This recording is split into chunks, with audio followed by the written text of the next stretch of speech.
Biopsy అంటే అది క్యాన్సర్లో మాత్రమే కాదు, చాలా వ్యాధుల్లో మనకి బయాప్సీ అనేది చాలా important part of medical treatment.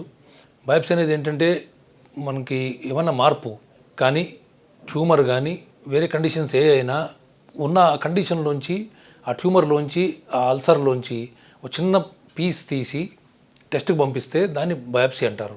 అంటే ఇది నీడిల్ బయాప్సీ కావచ్చు. ఎప్పుడైతే మనకి ఉదరకోశంలో కానీ, చెస్ట్లో కానీ లోపల ఉన్న భాగాలకైతే నీడిల్ని పాస్ చేసి లోపలున్న బ్లేడ్తో కట్ చేసి చిన్న ముక్క తీసి దాన్ని టెస్ట్కి పంపిస్తాం.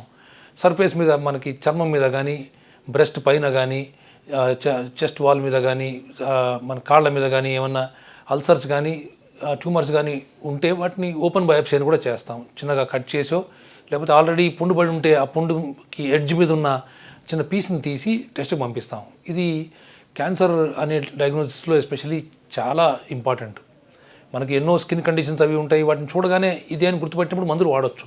కానీ క్యాన్సర్కి అలా వాడటానికి అవకాశం ఉండదు. క్యాన్సర్ ఒక టైపే కాదు, అందులో గ్రేడ్ అని ఉంటుంది, తర్వాత పలు రకాలు ఉంటాయి. అందువల్ల బయాప్సీ చేయకుండా ఏ క్యాన్సర్ని మనం మామూలుగా డయాగ్నోస్ చేయలేము. ప్రైమరీ ట్రీట్మెంట్లో ఒక్కోసారి క్యాన్సర్ వాపసు వచ్చినప్పుడు FNAC అనే ఒక టెస్ట్ చేయవచ్చు. అదేంటంటే సన్నటి నీడిల్ పాస్ చేసి కొన్ని కణాలు మాత్రం తీసి టెస్ట్ చేసి, అంతకుముందే క్యాన్సర్ ఉంది కాబట్టి ఇది కూడా దానికి రిలేటెడ్ అని చెప్పి కోరిలేట్ చేసి మనం ట్రీట్మెంట్ చేసే అవకాశం ఉంటుంది. లేకపోతే బయాప్సీ అనేది మనకి ట్రీట్మెంట్ డిసైడ్ చేయడం కోసం అతి ముఖ్యమైన ఒక ప్రక్రియ. చాలామందికి ఒక అపోహ ఉంటుంది, సిటీ స్కాను, MRI, వీటిని మించి పెట్ స్కాన్లో క్యాన్సర్ అని రాశారు కదా, బయాప్సీ అవసరం లేదని ఒక్కోసారి డాక్టర్లతో వాళ్ళు వాదానికి కూడా దిగే అవకాశం ఉంటుంది. మనకేంటంటే డయాగ్నోసిస్ రావడమే కాకుండా అందులో ఏ రకము, అది ఏ గ్రేడు, అంటే ఎంత ఫాస్ట్గా పెరిగే ట్యూమరు, ఇవి కాకుండా ఇమ్యూనోహిస్టోకెమిస్ట్రీ అని ఒక టెస్టు, దానికి ఇంకా ఫర్దర్ మాలిక్యులర్ టెస్ట్ అని ఉంటాయి.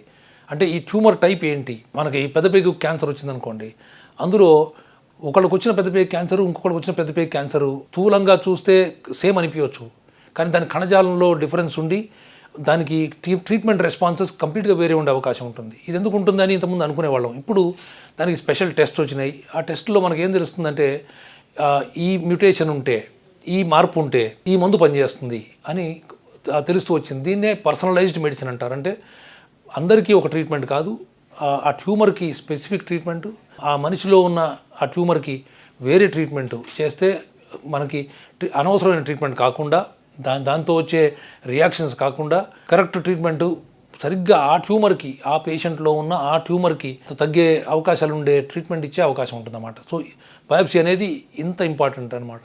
సో దాన్ని ఒక ప్రాసెస్ చేస్తూ ఒక్కోసారి 10-15 రోజులు కూడా ఈ బయాప్సీ చేసినందువల్ల టైం పడుతుంది. ఓపిక తగ్గుతూ ఉంటుంది పేషెంట్కి, ఎందుకంటే ఎంతో కొంత నొప్పి ఉంటుంది, ఎంతో కొంత కష్టం ఉంటుంది. క్యాన్సర్ అని పెరిగిపోతుందేమో, ఈ 15 రోజులు హాస్పిటల్లో డిలే చేస్తున్నారని అనిపించవచ్చు. కానీ మనకి కరెక్ట్గా ఏ మందు పనిచేస్తుందనేది తెలవడం ఇంపార్టెంట్. తొందర ఉంది కదా అని చెప్పి మనం రాంగ్ ట్రీట్మెంటో లేకపోతే లెస్ అప్రాపరియేట్ ట్రీట్మెంటో స్టార్ట్ చేసినందువల్ల పేషెంట్కి ఖర్చు, కష్టం పెరగడం తప్ప ఉపయోగం ఏమీ ఉండదు. సో బయాప్సీ అనేది డాక్టర్లు చెప్పినప్పుడు తప్పకుండా చేయించుకోవాలి. ఒక్కోసారి ఈ బయాప్సీ మనకి రిప్రజెంటేటివ్గా రాకపోవచ్చు, అప్పుడు రిపీట్ చేయాల్సిన అవసరం ఉన్నా కానీ మెడికల్ కమ్యూనిటీతో పేషెంట్లు, ఫ్యామిలీసు కోఆపరేట్ చేయాలి. కోఆపరేట్ చేసి ఈ బయాప్సీ కరెక్ట్ ప్రూఫ్ వచ్చిన తర్వాత కరెక్ట్గా ట్రీట్మెంట్ తీసుకుంటే క్యాన్సర్లు తక్కువ ట్రీట్మెంట్తో, తక్కువ ఖర్చుతో, తక్కువ ఈ రియాక్షన్స్తో క్యాన్సర్లు తగ్గే అవకాశం బాగా పెరుగుతాయి.